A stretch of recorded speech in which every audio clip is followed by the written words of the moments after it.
sou Camila Guerra e essa é a TV Bienal. Acompanhe a gente.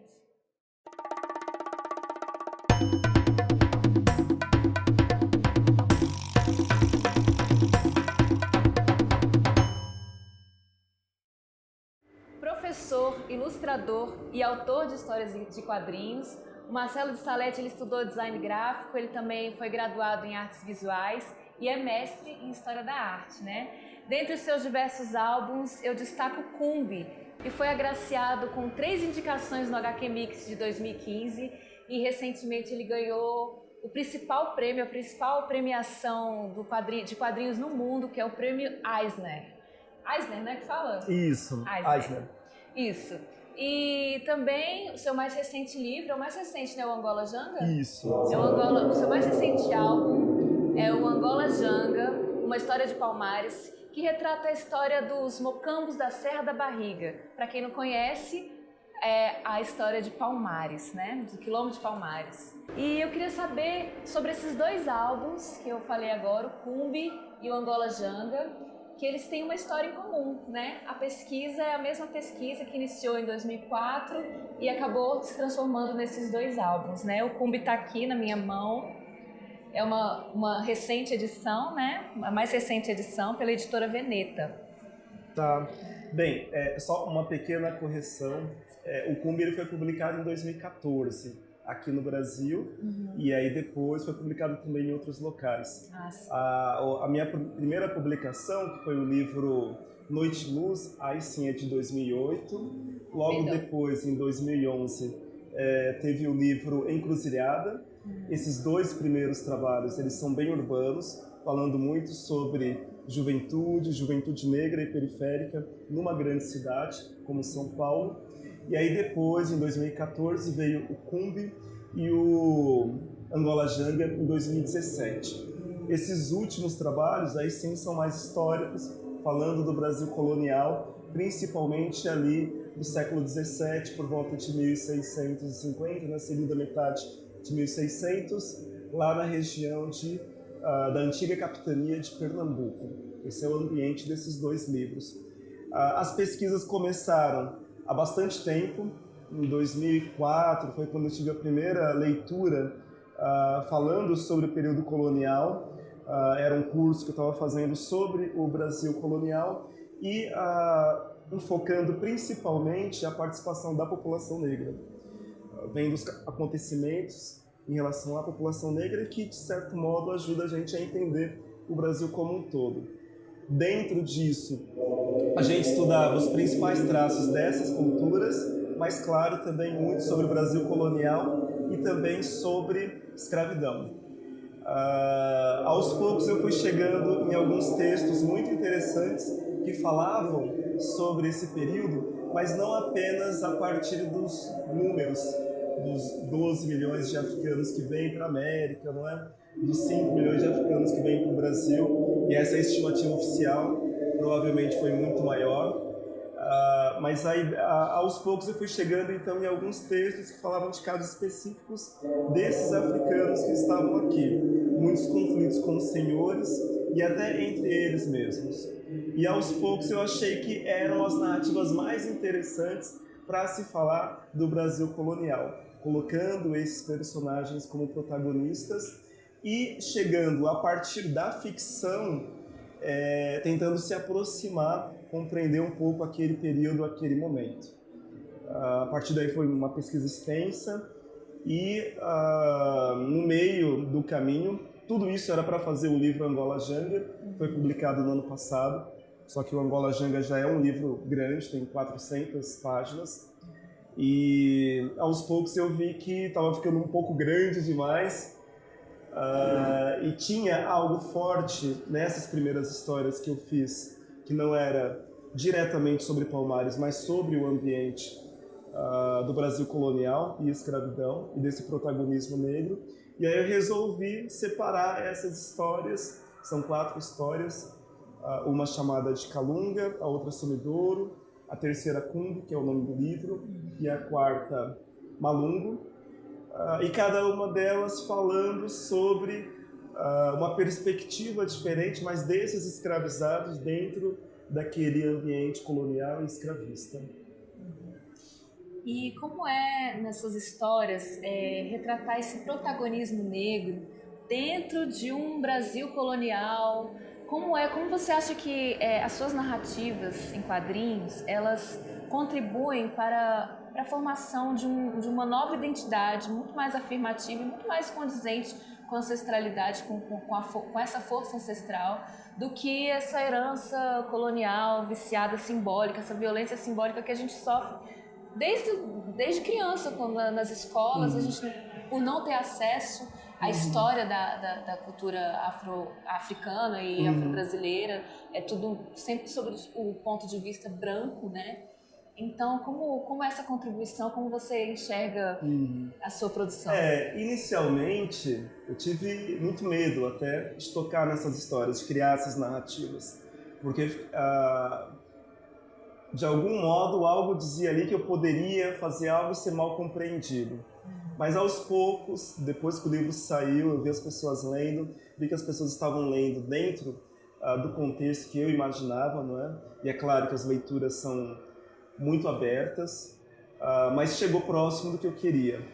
Na nossa história, quando a gente fala de personagens negros no Brasil colonial, muitas vezes esses personagens aparecem apenas como figurantes, como personagens secundários, terciários, se não mais. Eles não são protagonistas. Eles não são protagonistas e muitas vezes não têm autonomia sobre as suas ações. A minha perspectiva foi pensar que mesmo dentro de um sistema colonial e escravista, existiam ali certas escolhas e negociações que acabavam acontecendo entre esses escravizados e senhores. Às vezes, muitas vezes, desembocando para situações de violência, sim, mas não só isso. Então, a ideia do livro, a proposta dele foi transformar esses personagens em protagonistas, fugir dessa verdadeira, vamos dizer assim, da forma como muitas vezes na literatura brasileira a gente trata esses personagens, que é dentro de certos estereótipos, não é? Da mulher negra cozinheira, do homem negro forte, trabalhador, sair disso, ou outros ainda mais pejorativos, como malandro, como vagabundo e tal, sair desses vários estereótipos, então, que a gente tem em relação ao Brasil colonial e a essa população negra, e tentar trazer esses personagens como protagonistas, mostrando um pouco dos seus medos, dos seus objetivos, e mostrando também algo que às vezes é difícil da gente identificar, embora no Brasil seja muito importante, os traços dessas culturas. E aí a gente vai para esses milhares de africanos que vieram nesse período, nos 2 primeiros séculos do Brasil, aliás, nos 3 primeiros pelo menos, grande parte de origem banto. Então pegava ali o centro e sul da África e principalmente Angola e Congo, nesses 2 primeiros séculos. Isso era mais de 60% dos escravizados que vinham para cá. Eles deram coisas importantes, não é? Deram não, né? Enfim, enraizaram, né, traços culturais importantes na nossa cultura hoje. Então, diversas palavras que a gente tem no nosso português são de origem do quimbundo e de outras línguas banto, como quindim, moleque, marimbondo e várias outras. E formas de celebrar, às vezes formas até de celebrar santos que a gente vê como católicos, mas a forma de celebrar toda a liturgia ao redor disso, essas procissões, não é? Congada, Moçambique, etc., que a gente tem em várias regiões do Brasil, são uma forma extremamente africana e banto de se relacionar com essas entidades. Além do que eu tentei resgatar, e isso está no título do livro também, que é Cumbi, alguns desses termos como se fosse uma estratégia de fazer as pessoas reverem esse passado que muitas vezes hoje está perdido. A própria palavra Cumbi significa força, chama, sol também, e é sinônimo de quilombo em alguns países da América Latina, como na Venezuela. Era uma palavra que no Nordeste brasileiro a gente tem município chamado Cumbi, e fazia parte desse passado colonial, mas que hoje a grande parte das pessoas não conhecem. Então a ideia era trazer isso para o título também, para fazer as pessoas terem contato novamente com essas referências que fazem parte nossa hoje também. Iluminar esse passado silenciado. Isso. E você também é professor, né? Você dá aula para o ensino básico, né? Isso, fundamental. Sim.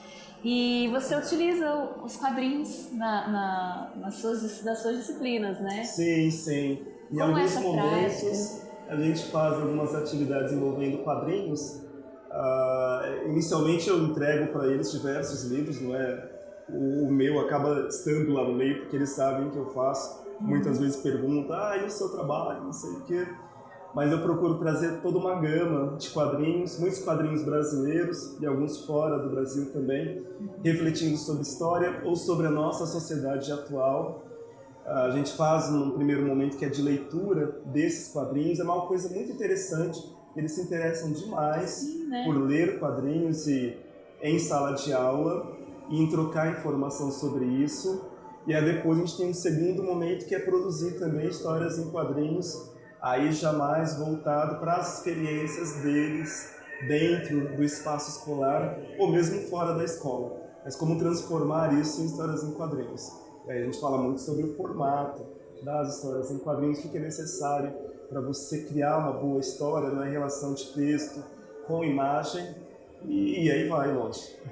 Vai longe, eu acho que é uma ferramenta que dialoga muito mais com a realidade deles, o desenho, né, a imagem, do Sim. que às vezes os formatos tradicionais, como de material didático, né? Sim, a imagem é algo muito importante hoje. A gente fala muito que imagem é primordial, né? A gente está num mundo de imagens. E de fato, a gente está. Mas nem sempre as pessoas leem de fato essas imagens com profundidade. A gente acaba ficando só na superfície dessas imagens. Sim. E isso tem um porquê. Se você for pegar tudo quanto é livro ou imagem que você vê no celular ou por aí precisar de tempo, não é, de minutos para decifrar de fato aquilo, você não sobrevive, não é? Você fica só naquilo, do tanto que a gente é bombardeado por imagens. Então, o quadrinho acaba sendo, e usar isso em sala de aula, acaba sendo algo legal para ler imagens e aprender a decodificar essas imagens. Nem sempre eles têm esse tempo. Eu percebo que muitas vezes eles não discutem sobre as imagens, até com os pais, familiares. E colocar isso na prática deles, que não é só ver a imagem, captar ela superficialmente, mas é importante a gente ver que elemento tem ali para a gente se aprofundar na leitura dessa imagem, é algo essencial para fazer dentro da escola, né? Se aprofundar para decifrar imagens tanto estáticas de livros, de quadrinhos, mas até de filme, de televisão. Aprofundar está sendo uma necessidade urgente, né, nesse mundo da rede social, né, do Instagram. Ainda nesse tema sobre usar o quadrinho como recurso didático, você acha também que, até pelo seu embasamento histórico dentro do Cumbi, do Angola Janga, e também nos seus outros quadrinhos que tem esse protagonismo negro no homem urbano também, você acha que também ele pode também ser uma ferramenta também de cumprimento dessa lei, que é a Lei 10.639/03, que agora tornou obrigatório finalmente o estudo da cultura afro-brasileira, da história da África também? Você acha que ele também incentivaria e acha que é um recurso possível? Olha, eu considero que muito do que a gente vê por aí, de livros, não é? Até de outros formatos, é possível você utilizar em sala de aula. Basta o olhar do professor, não é? E saber adequar aquilo aos interesses dos alunos. E considero que, no caso do Cumbi, tem muito a ver com esse espaço escolar também. Eu acabo dialogando muito com professores que estão no ensino básico e também na universidade. Gente da área de história, de língua portuguesa, das artes, de diferentes áreas. E eu acho que isso é uma coisa muito interessante também desse livro, que ele acaba fazendo com que eu tenha contato com pessoas que não são estritamente de uma área, interessadas em quadrinhos. Às vezes até tem pessoas que não leem tradicionalmente quadrinhos, mas vão atrás do livro porque se interessam pelo tema e começam a se interessar também pelo modo como a história é contada. Essa questão de utilizar muito imagem, de você ter que fazer essa leitura das imagens para decodificar, acaba virando algo a mais de interessante para essas pessoas. Essa lei, ela vem de 2003, mas mesmo antes da lei, 10.639, de uma outra lei depois que fala sobre o ensino também de literatura e cultura, história indígena, ela já estava, inclusive, na LDB da década de 90. Na verdade, a gente tem uma atualização dela quando acontece essa nova lei. Infelizmente, hoje, a gente precisa de mais suporte, e inclusive de políticas para, minimamente, saber como que essa lei está sendo realizada nas escolas. Porque é uma lei extremamente importante para a gente reverter todo um histórico de preconceito e discriminação contra essas culturas e esses grupos negros e indígenas, mas que, infelizmente, hoje a gente sabe pouco sobre como ela está sendo feita de fato na sala de aula. A própria produção de material didático. Isso. Então, produzir material de qualidade sobre isso e deixar disponível para os professores e alunos é essencial se a gente quer mudar as coisas do jeito que elas estão hoje. Sim. E, bom, nesse contexto de contar a história a partir de imagens, né? Como é seu processo criativo? Como você acha que aquele quadro, digamos assim, eu não sei como é que vocês falam, eu não sou da área, né? Mas eu sei lá, aquele momento, aquele quadro, né? Não, esse quadro está dizendo tudo. Como é? Porque você conta a história muito por imagens, poucos diálogos, né? Como é esse processo? Eu gosto muito de trabalhar com imagem. Eu acho que os livros que mais me impactaram assim, de quadrinhos quando eu li são obras que a imagem diz muito. Eu aprecio muito essas sequências, né? Essa capacidade de você contar coisas a partir das ações dos personagens. É claro que o texto ele é fundamental, ele é importante, sim, mas uma história, quando ela não está bem resolvida em termos de imagem, acaba prejudicando o texto. E do mesmo jeito, você é da área de teatro, não é? Sim. Quando você tem um texto que ele é redundante em relação às ações, não é, que o ator está fazendo, empobrece. Empobrece tanto o texto quanto a relação com o ator ou com o desenho. Então, é todo um conjunto de coisas, de imagem, de texto, de ações que precisam funcionar muito organicamente para que isso faça sentido. Eu estou muito acostumado a trabalhar com imagens. Nos 2 primeiros livros, que são bem urbanos, acabava condensando isso muito em uma certa visualidade bem urbana, com marcas e tal. Ajudava a identificar os personagens e os momentos, né, os cenários. E no caso do Cumbi e do Angola Janga, que também ganhou uma premiação, né? Angola Janga ganhou um prêmio chamado Grampo, que foi do início desse ano. Eu dei uma resumidinha, mas tem... Sim, claro. Eu tentei fazer o quê? Buscar referências dessas culturas de origem banto e sintetizar isso em algumas imagens. E acabei conseguindo, a partir daí, chegar em alguns símbolos que são muito interessantes, que são obras de arte, algumas de cultura Chope, que é um grupo étnico da região ali de Angola, que tem uma arte muito bonita, e algumas são esculturas que eles fazem em madeira, e outras são desenhos que eles fazem na terra, e desenhos que eles utilizam para ensinar os mais novos. Desenhos que são acompanhados então de provérbios, são desenhos bem bonitos que começam com pontos e depois com linhas na diagonal, e eles vão contando histórias para os mais novos enquanto vão fazendo os desenhos. Quando eu li sobre isso, achei, isso tem que estar no livro, porque sintetiza, não é? Condensa muito da história e de cada um dos personagens que eu quero contar ali. E esse nome Cumbi, que você disse que significa força, sol, qual seria o seu Cumbi? O que te motiva? O que chama, nesse sentido da sua produção artística mesmo? Quais são os seus foguinhos dentro que que ascendem para os próximos projetos. Pode falar um pouquinho também sobre essas novas intenções, esses novos projetos também? Eu gosto muito, tenho uma paixão muito grande por quadrinhos, por literatura também, por arte no geral. A minha influência maior, eu acho que trabalhar com esses temas veio, na verdade, da literatura e da música, principalmente. Eu acho que do rap, um pouco do samba também, da literatura de Toni Morrison, do Luiz Fulano de Tal e de vários outros. Tudo isso, quando eu leio, acende um pouco essa chama, assim, nossa, olha que interessante isso daqui. E quando eu li sobre essas histórias, sobre Palmares, ou sobre o período colonial, esses personagens, eu vi ali também que tinha algo muito potente para falar sobre aquele momento. E, infelizmente, às vezes são obras que estão, os livros mais teóricos, apenas destinados ali para pesquisadores. Coisa mais utilitária, né? Acaba sendo uma coisa um pouco acadêmica. Poucas pessoas de fora desse universo acabam tendo acesso àquilo.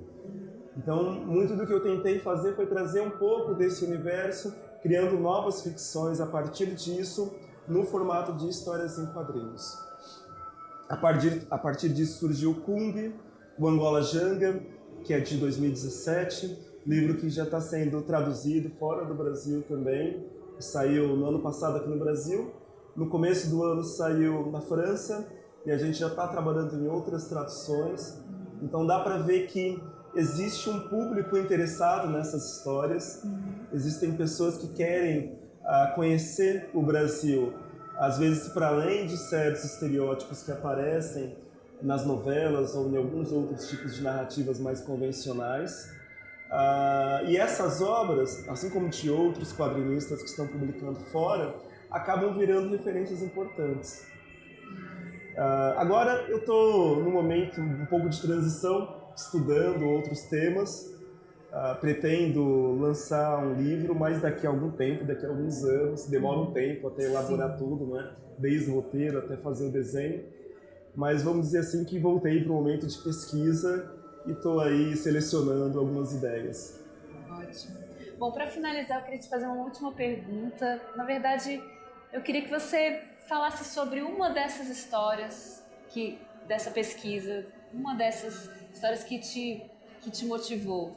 Dá um exemplo de um desses personagens, alguma coisa que deu uma força enorme. Falou, nossa, isso tem que estar, eu tenho que contar essa história. Que história foi essa? Olha, dentro desses vários livros, acho que uma delas é a primeira história do Cumbi, a história chamada Calunga. Calunga. Inclusive, a ideia inicial do livro é que o nome fosse Calunga, só que Calunga, um termo que hoje também as pessoas mal conhecem, mas está relacionado ao quê? Ao mar e também à morte. Então, acabou sendo um título que eu utilizaria, mas depois escolhi pelo Cumbi, por ser um pouco mais enigmático, talvez, para o público atual. Essa história surgiu a partir de uma leitura de uma pesquisadora que falava sobre a questão de gênero no Brasil colonial, envolvendo mulheres negras. E aí falava sobre uma história, um fato que acaba indo parar no registro policial da época. Essa foi uma das primeiras histórias que eu fiz, demorou um bom tempo para ficar pronta, fiz ela em um certo momento, aí o final não estava bom, só depois de um ano que eu relendo ela, pensei, não, agora sim, esse final tem que ser desse jeito. E eu gostei muito da forma como ela finalizou, e talvez seja uma das histórias mais interessantes do livro. Muito bem. O processo criativo é misterioso, né? Você tá, às vezes, um ano depois, você pega de novo e fala, nossa, encontrei, né? Isso que é muito legal. Por isso que às vezes tem dificuldade disso, as pessoas me pedem trabalhos, editoras. Marcelo, ó, tem uma coisa aqui, precisa estar pronto daqui 6 meses. Meu, não dá.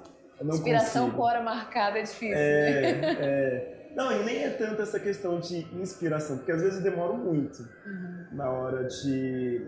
às vezes eu demoro muito não, mas eu tenho um programa, tento, né, seguir, de produzir sempre. Mas às vezes os melhores resultados eles só vão surgir numa segunda, terceira leitura depois de um bom tempo. E a gente tem que aproveitar, né, esses momentos. Tem que estar atento a eles, né? Isso. Senão Senão foge. Foge, Voa. é o cumbi, são os lampejos entre as chaminhas, né? Sim.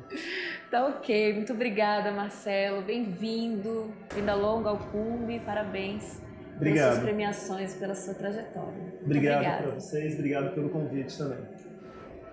Siga conferindo as nossas próximas entrevistas. Obrigada e até mais.